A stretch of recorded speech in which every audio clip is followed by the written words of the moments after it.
Hey guys, Yomi here again, and today, continuing my series on the Chinese weapons in Battlefield 4, I thought I'd talk about the QBB-95-1. Now, this is the LMG variant of the Type 95 in Battlefield 4. Now, all of the Chinese weapons in the game are practically and statistically the same.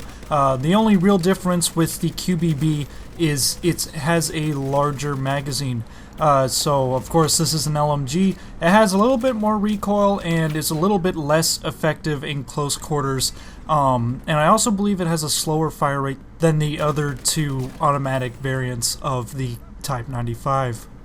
So what does this mean for this QBB-95-1? Basically, it means that you really don't want to bring it into a close quarter map or a map where you're going to be inside all the time.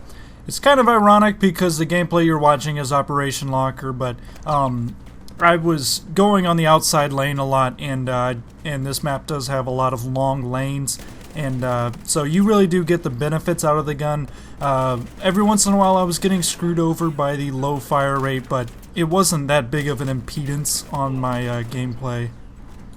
Now, one of the big things, and probably what I think is the best thing about this gun, is if you put a grip on it, it has one of the lowest recoils and one of the best spreads I've seen in any of the LMGs. Of course, you don't really see people use this gun very often. That's because guns just outdo it in other situations such as close quarters, like the MG4, of course.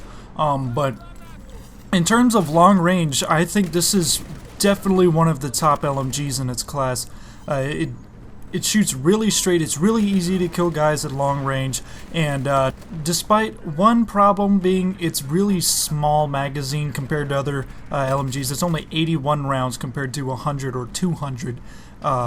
You never really notice that it has a lower bullet count unless you come into a situation where you're totally back raging the enemy and there's like 10 guys in front of you. Yeah, you're probably not going to be able to take all of them out because of its low magazine count unless you're really lucky. But that's pretty much the only situation where its 81 rounds basically just stands out to you, apart from other LMGs. Now, is there a reason to use this gun over any of the other LMGs? Really, I wouldn't really see how, because you can tap fire really proficiently at range with other LMGs. If you want something that's really good at just full auto at long range, this is definitely the gun for it.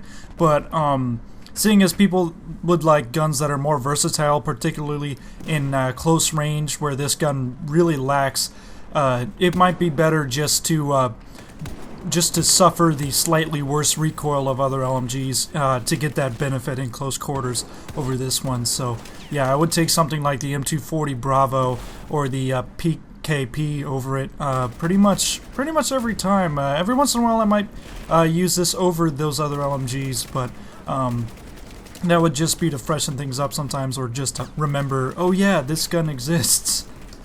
Now, is there a reason to use this over the other Chinese weapons in the game?